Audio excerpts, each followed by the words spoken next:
Welcome back to Vegas Live with me, lovely I'm your host down here at the Pepper Mill, and I have DJ Bratt with me. She likes to be known as Bratt. She's known actually in Vegas, Las Vegas, as Bratt. Yes. As many years. Now, you were, and we've spoken about this before, you were one of the number one CJs as a woman in Vegas. It's pretty tough. Yeah. How did you get that title, and how did you hold it? I started in New York.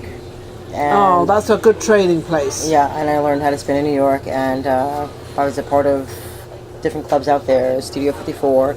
I wasn't quite spinning there yet. Okay. Just had that interest in touching the stuff. And touching it and feeling it and what's going on and how I can change it. Because when you put a CD on there, you actually change it a little bit, don't you? Yes, absolutely. Is that the way you get your name?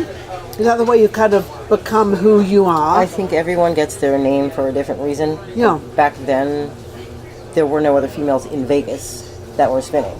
So I don't claim first DJ everywhere. First DJ in Vegas. In Vegas. Most likely New York, because we didn't have any other DJs there. Also, I was doing research because I have a blog, because I want to bring these women up, because I've been having lots of conversations with different DJs and promoters out here where, oh, so who cares about the old, we have the new, so yes. I want to put them in my blog. In fact, I spoke with someone on Facebook through Messenger, one of, or maybe the first DJ in Germany, from back in the day. It's funny, I was just talking about Germany with my last guest, yes, because Germany is a great place to actually start going and moving forward. Right. Why? You know a little bit about Germany, do you? I don't know much about Germany. My family's from Russia and Poland and Italy. But have you ever performed in Germany? No, I haven't. But no, I decided, let me look up the women from back in the day. Yes. And she's from back in the day, and she's fabulous, but she stayed in it. Like, I left for a while. So she's known, and I just look at her and think, a pioneer. And she's a pioneer. And are you regretting you didn't stay in it? Do you think you should have stayed in it to kind of, I can't regret it, because I did stay in it, just not in public. It was just like private events, but I was having a hard time raising my girls with those hours. Yeah. I had a residency in a lot of the clubs here, and the hours were driving me nuts. So, but then when I hear the way people react, like, big deal this, where are you, where are your pictures, we don't know who you are, then I think sometimes I want to kick myself in the butt. Of course. But I really can't do that. They're my kids. You've got to take care of your kids first, because they're going to grow up and they're going to be how you brought them up, and if you're not there to bring them up, then we got nothing. So, but here I am back again, and it's... So now you've come back into the business again. You left it for a few years. Now you're finding a big difference, right? I am finding a big difference. Let me just mention something that happened on Facebook. This is the kind of stuff that bothers me. So the other day, there's a radio station, and they're always advertising on Facebook, and they seem to like to advertise on my page. Okay. Well, I have different pages, and one is where everybody can post their events. It's DJ Bratt's International Event Share. Okay. I'm not in competition with anybody, so you can all post there, because everyone wants to know what's going on in Vegas. I know exactly what you mean, because they do the same with mine. They all want to post and do all this stuff. So I feel, let's share, let's get together, not compete. So I said a few times in the past, since August, maybe July, please stop posting your radio station on my personal page. Yeah. Here's where you can post it. Yeah. No big deal. I'm giving you the freedom to post there, everyone.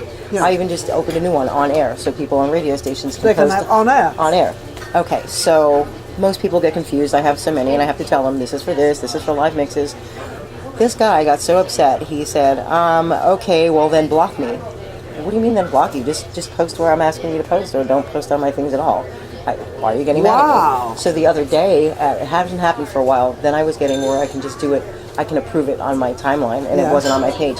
Suddenly the other day it was on my page again. I said, please do me a favor and post here.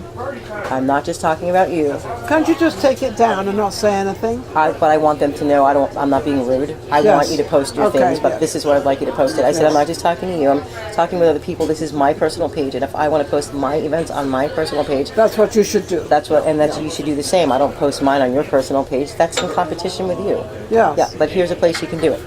Apparently, he got pissed off. His girlfriend, who also runs his radio station, I don't even know her, gets on my page and tells me I'm a joke DJ. We don't even consider you a real DJ. You have raccoon eyes. What are you on, crack? This is all on my page. I said, you're kidding me, right? I said, I've This been is around, yes, for longer than most of those DJs. I said, So this is obviously for the public to see on your personal on my page. personal page. And I said, I wasn't on your page. What is your business here? I've been asking your man to stop. Anyway, it went on, and I finally deleted it. She didn't want to talk to Messenger. No, he's not friends with me anymore because he's done with me not wanting him to post on the personal page. Yes. And I don't even think we were friends because I went to her page. I'm like, am I her friend? Do I know who she is? You don't even know. Why are you attacking me? See, this is the problem, isn't it, with all this social media, is that they can put anything out there they kind of want. Exactly. If they suddenly get in this angry mood, they can Right. post some certain things out there. Yeah, we don't consider you a real DJ or promoter. You're fake. Number fake DJ, and I thought that is rude. That is cruel. really rude, and that was very cruel because you are a very well-known, and she is a very well-known DJ, and I'm going to say it right now, but I don't really knock anybody can do whatever they want. I don't really mind. They're open there to do what they like. It's just a shame these things do happen, because I don't only think it hurts you, I think it also hurts the person that's posting it. It does. Because they look at it, other people will look at it and say, well, how can someone do like that? You know, this is the industry. Right. And we're all in competition with each other. I mean, I've got a lot of people out there that, they're in competition with me. Right. And I said, well, there's only one thing you can't take from me, and that's this voice. Exactly. This is mine. Yeah, you're right. Good, bad, right, or wrong. Yeah, and she's the CEO and producer of a radio station. Why do you want to look like that?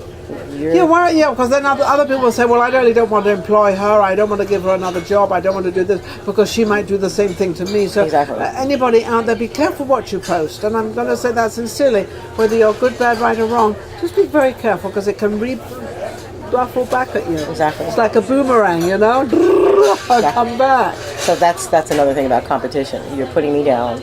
But you're putting yourself down you too, are putting, though. Yes, but so it's just too competitive. It is. That's so. So what is going on? Because I was talking to you a little earlier that the DJs at one time they were really came up, and now I see this kind of little lull. There's a lot of clubs now. Yeah, which should be good because there's more DJs. It should be good. It should be, which means it's not. Well, because not everyone follows the same. There's a new culture where I mentioned before. Yeah. Let's do 8 DJs per night, and then there's the clubs that stuck to the same business over time again. Absolutely. We're gonna have a resident DJ, and then we'll have a guest or a show. Yes. Which kind of works because people normally it's just typical. They're looking for consistency. Yes. And if you don't know what's going on, you really don't want to be there, or you're getting confused, or you're running from place to place, and you don't really know what's happening. You're not fitting in. How is your place making money? Yeah. So when you take all of these DJs and say they're on for 1 hour at a time, and they either have to have a following, a big following, all of them. Well, the reason why you hire a DJ in these clubs and in these different places you are at, isn't that for you to bring people in, and that's Yes. why they hire you? Yes, To and bring this following in. This is what I'm trying to tell them, though. You can't do that with 8 DJs per night. It's impossible, because even though it's nice to get them out there, you have to find a middle ground. So the middle ground would be, okay, we're going to have a resident DJ, and every week we'll put on a different one, or one or two. So if every club is doing that, you're still getting people seen. But the club is not thinking about, okay, the venue has to promote, the promoter has to promote, and the DJ pretty much promotes their show. So in business, when the three of them work together, and you have consistency, you have a consistent crowd. You can't have a consistent crowd with 8 DJs in there who half of them don't have a following, and when they do, they take them with them to another club. So how is the venue making money? Now, what she has just mentioned is forget the DJ, forget the club, forget everything. It's a business. Yes. And I think everybody's forgotten it's a business. And if you don't have that business in line, and you don't, like you just said, you're going to have 8 DJs in there, and each one is meaning nothing because the people arrive and it's not the DJ they came to see because they came an hour later. Right. And they're looking at another DJ but they don't even like. And they're leaving. And they leave. Yes. So that makes your place as a business not very good because you're not running it the right way, rather than having one there. And you could have a different DJ once a week. Right, and if you have the same... So if you have like Friday, Saturday and Sunday, you could have the same DJ, and then you could have another one come in for the relief time, and so you have a second one. That works. That becomes a business, and that works. Yes, because now that person, whether headliner or not, is going to bring someone in or at least get known, but it's only for that amount of time. The rest of the time, your resident DJ, who is familiar to people and people are coming in to see. They're coming to see you. They're growing your business. Yeah. will absolutely. That's oh look, she's playing at this place again. I'm going to pop down and see her. I'll be down there in a couple of hours. Yeah. Well, if you came down there in a couple of hours and she's gone, there's no consistency anymore. no, there's no consistency. So psychologically, we like that. We want So you want consistency of. I think we all want that. It's like somebody is booked in one of the big hotels and is booked for a season or whatever they're booked for. If they come in, and they will come in for specials for 1 or 2 weekends or a day or whatever. But that's a special. That's something completely different. Brad, how can anybody get in touch with you? On Facebook, DJ Bratt, on Reverb Nation, DJ Bratt Mozart's Regeneration, DJ Bratt's Playground, and Instagram, DJ Bratt Official. So many places you can reach DJ Bratt. She's absolutely amazing. Book her because she does bring that life into your arena of what you want and what you're trying to do. Thank you, DJ. Thank you. She's amazing, isn't she? We'll be right back. Vegas Live with Ninon.